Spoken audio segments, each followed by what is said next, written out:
नमस्कार साथियों, मेरा नाम है आर.के. सिंह। संस्कृति आईएएस यूट्यूब चैनल पे आप सभी का स्वागत है। आज हम अपने इस एपिसोड में जिस मुद्दे की चर्चा करने वाले हैं, ये महिलाओं से जुड़ा हुआ एक बड़ा ही जटिल मुद्दा है।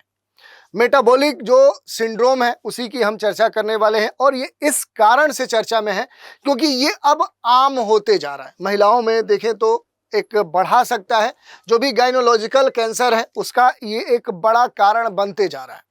तो इसी की आज हम चर्चा करने वाले हैं। इससे जुड़े हुए जो भी अहम जानकारी है उस पर हम बात करेंगे कि आखिर मेटाबॉलिक जो सिंड्रोम है ये क्यों चर्चा में है, क्यों कहा जा रहा है कि महिलाओं के संदर्भ में ये अब खतरनाक साबित हो सकता है, कई तरह के जो कैंसर हैं वो उत्पन्न कर सकता है।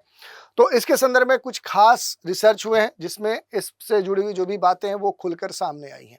तो देखेंगे मेटाबॉलिक जो सिंड्रोम है ये होता क्या है, इसके अलावा मेटाबॉलिक जो सिंड्रोम है ये कैंसर से कैसे रिलेट है, ये यानी कैसे जुड़ता है, इस पर बात करेंगे। इसके क्या कंक्लूजन है जो भी शोध किया गया है, या इससे जुड़े हुए जो भी अहम पहलू हैं उन पर भी हम बात करेंगे। चलिए देखते हैं।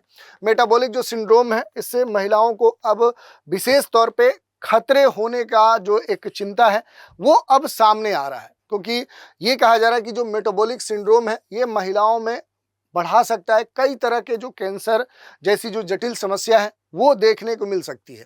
क्यों ऐसा हम कह रहे हैं, तो हाल ही के संदर्भ में देखें तो इससे जुड़ा हुआ एक महत्वपूर्ण रिसर्च किया गया। उस रिसर्च में ये पाया गया कि मेटाबॉलिक सिंड्रोम वाली जो महिलाएं हैं, उन महिलाओं में जो प्रजनन अंग होते हैं, जो रिप्रोडक्टिव जो ऑर्गन्स होते हैं, उन ऑर्गन्स के कैंसर होने का जो खतरा है वो आम महिलाओं के संदर्भ में क्या है, कई गुना अधिक होता है।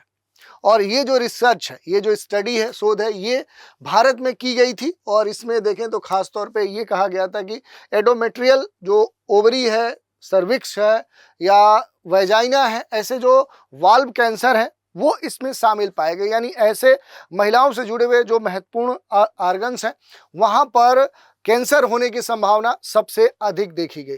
तो चर्चा में आगे बढ़ेंगे, लेकिन उससे पहले एक महत्वपूर्ण सूचना है। दिवाली स्पेशल ऑफर के तहत देखें तो IAS GS foundation course PT mains के जो महत्वपूर्ण कोर्स हैं, जीएस ओनली लाइव बैच हो या फिर जीएस सेट का लाइव कम्बो बैच हो या जीएस का केवल ऑनलाइन बैच हो या यूपीएससी और यूपीपीसीएस लाइव फ्रॉम प्रयागराज के जो भी कोर्स हो, इन पर महत्वपूर्ण छूट दी जा रही है। और ये छूट थोड़ी बहुत नहीं है बल्कि मोर देन 60% है। इसके अलावा भी 10% का डिस्काउंट दिया जा रहा है। खास बात है कि सारे कोर्स आसान ईएमआई की सुविधा पर भी उपलब्ध है। इसमें इस छूट को प्राप्त करने के लिए आपको ये ध्यान देना है कि इसकी जो लास्ट डेट है वो 22 अक्टूबर 2025 है।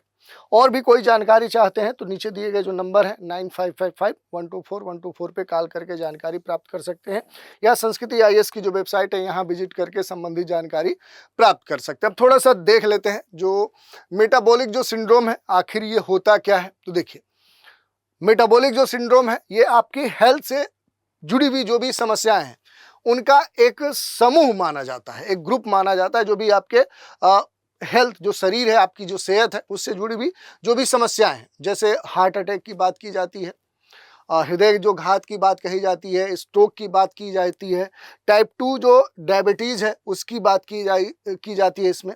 तो इस तरह के जो खतरे हैं उनको ये बढ़ाता है और इसे तब डायग्नोस किया जाता है, इसका परीक्षण किया जाता है जब किसी महिला को कम से कम 3 लक्षण उसमें देखने को मिले। जैसे देखिए, इसमें ये देखा जाता है कि कोई भी वीमेंस है उसमें क्या देखने को मिले कि हाई ब्लड प्रेशर हो, क्या हो, उसका जो बीपी है वो हाई उच्च स्तर का देखने को मिल रहा है, या उसका जो शुगर लेवल है, जो डायबिटीज़ का लेवल है वो हाई पाया जाता है, या फिर ये भी कहा जाता है कि उसका जो वेट है, जो वजन है वो अधिक देखने को मिले, या उसका जो कोलेस्ट्रॉल लेवल है वो खराब हो, लो एचडीएल जो कोलेस्ट्रॉल है वो देखने को मिले, या ग्लिसराइड का या ट्राइग्लिसराइड का जो लेवल है वो अधिक देखने को मिले। तो इस तरह के जो लक्षण हैं वो इसमें देखने को मिलते हैं।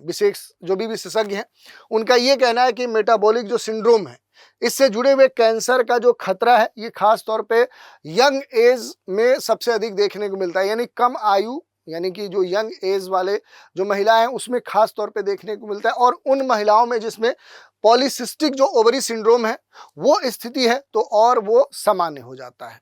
तो इस तरह की जो बात है वो देखने को मिलती है। इसके अलावा अगर आप देखेंगे मेटाबॉलिक जो सिंड्रोम है और जो कैंसर है, इनके बीच में जो एक जुड़ाव है, जो इक्वेशन है, तो देखिए इसका जो रिसर्च हुआ था, इसका जो नेतृत्व है भारतीय चिकित्सा जो अनुसंधान परिषद ICMR है उसने किया था। राष्ट्रीय प्रजनन और बाल स्वास्थ्य जो अनुसंधान संस्थान है वो भी इसमें शामिल था। कोच्चि स्थित जो अमृता अस्पताल है वो भी इस स्टडी में शामिल था।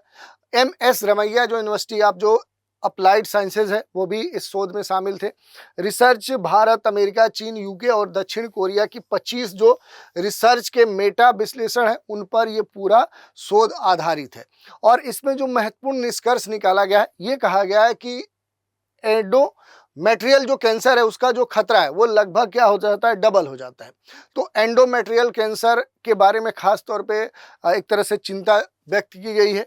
ओवरी के जो कैंसर है उसका जो खतरा है वो कहा गया कि 3 गुना बढ़ जाता है। ये भी कहा गया है कि खास तौर पे देखें सर्विक्स का जो कैंसर है उसका खतरा लगभग 2 गुना हो जाता है। क्रॉस सेक्शनल और जो भी कोहार्ट स्टडीज है उसमें भी ये स्पष्ट हो चुका है कि मेटाबॉलिक जो सिंड्रोम है ये महिलाओं में गाइनोलॉजिकल जो कैंसर है उसका एक महत्वपूर्ण क्या बन चुका है, ये कारण बन चुका है।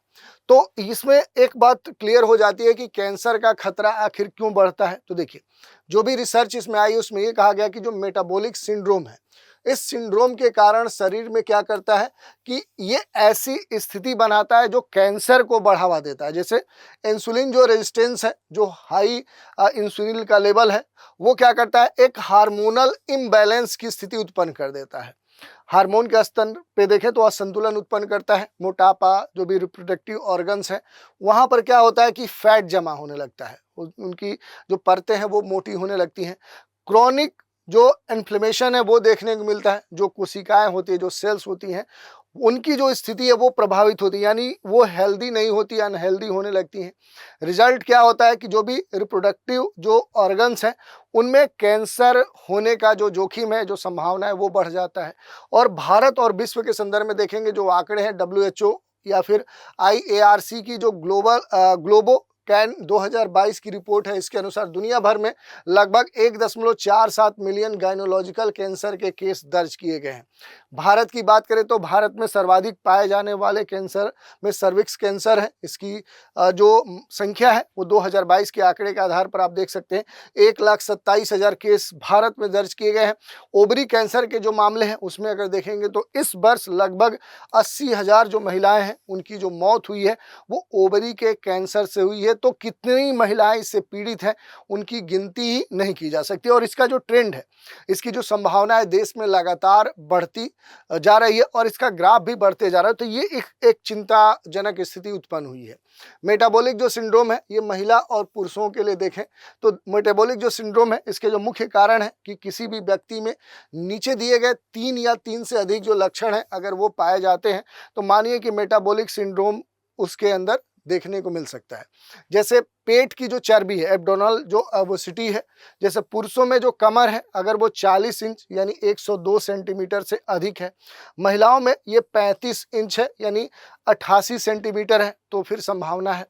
जो रक्तचाप है वो अगर हाइपरटेंशन की स्थिति है, अगर ऐसी स्थिति है तो फिर दिक्कत है।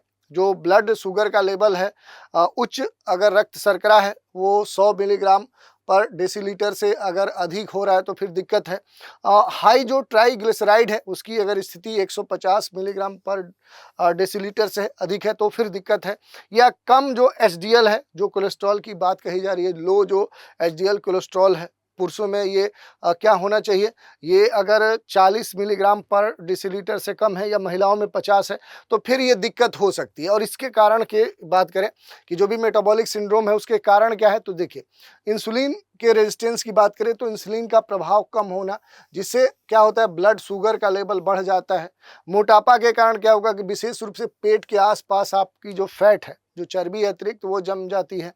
अस्वास्थ्यकर जो जीवन शैली है, जो अनहेल्दी लाइफ स्टाइल है, खूब चीनी खाना, नमक खाना, बाहर की चीज़ें खाना, तली भुनी चीज़ें खाना, अनएक्टिव रहना या आनुवंशिक जो कारक है, पारिवारिक अगर हिस्ट्री इस तरह की रही है किसी भी आपके परिवार में तो फिर दिक्कत है। हार्मोनल जो इम्बैलेंस है, जैसे पॉलीसिस्टिक जो ओवरी सिंड्रोम है, अगर इसकी दिक्कत है तो फिर ये समस्या और गंभीर हो सकती है।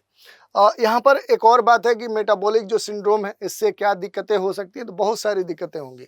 हार्ट अटैक हो सकता है, स्ट्रोक आ सकता है, टाइप 2 डायबिटीज हो सकता है, लीवर से संबंधित जो समस्या हैं जैसे फैटी लीवर है, या किडनी से संबंधित जो समस्याएं हैं वो उभर सकती हैं।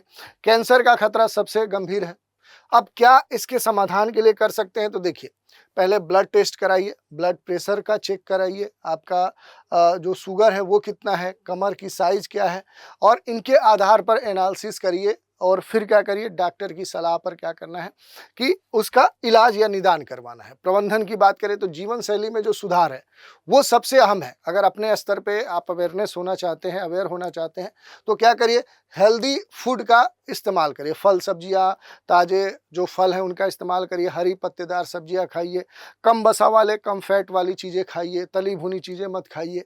व्यायाम पर खास तौर पे ध्यान दीजिए, डेली कम से कम 150 मिनट, या जितना कम से कम या अधिक से अधिक हो सके उतना तेज चलिए, दौड़िए, जॉगिंग करिए, स्विमिंग करिए, जिम जाइए, बाहर निकल कर ताज़ी हवा लीजिए।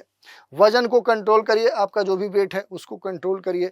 अगर आप धूम्रपान करते हैं, अल्कोहलिक हैं, तो फिर क्या करिए कि उससे दूर हटिए, क्योंकि रक्त वाहिकाओं के स्वास्थ्य से संबंधित समस्याएं हो सकती हैं।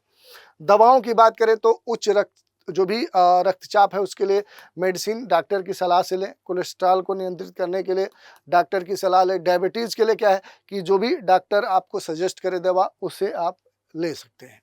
नियमित जांच कराएं, चाहे वो ब्लड शुगर का हो, कोलेस्ट्रॉल का हो, या बीपी का हो, या अन्य जो भी टेस्ट हैं वो कराए जाने चाहिए। रोकथाम की बात कर ले तो नियमित व्यायाम और स्वस्थ वजन बनाए रखें, संतुलित आहार लें, चीनी नमक का संतुलित इस्तेमाल करें, तनाव से बचें, पर्याप्त नींद लें। यदि आपका मेटाबॉलिक सिंड्रोम का जोखिम लगता है तो अपने डॉक्टर से तुरंत जाकर मिलें और उससे अपनी समस्या बताएं, तो फिर क्या हो सकता है कि आप आने वाली गंभीर समस्याओं से बच सकते हैं। इसी चर्चा पर आधारित एक प्रश्न है, मेटाबॉलिक सिंड्रोम के कारण कैंसर का खतरा क्यों बढ़ता है? इंसुलिन रेजिस्टेंस और हार्मोन जो असंतुलन है, या फिर मोटापा या फैट जमा होने की स्थिति, क्रॉनिक इन्फ्लेमेशन है, या ऊपर ये सभी? तो इसका प्रश्न का उत्तर आप हमें कमेंट के माध्यम से दे सकते हैं। तो आज हमने इस मुद्दे की जो भी जरूरी से जुड़ी हुई चीज़ें थी उन पर चर्चा की। तो आज के एपिसोड में इतना ही। आप सभी हमारे साथ बने रहें, इसके लिए धन्यवाद।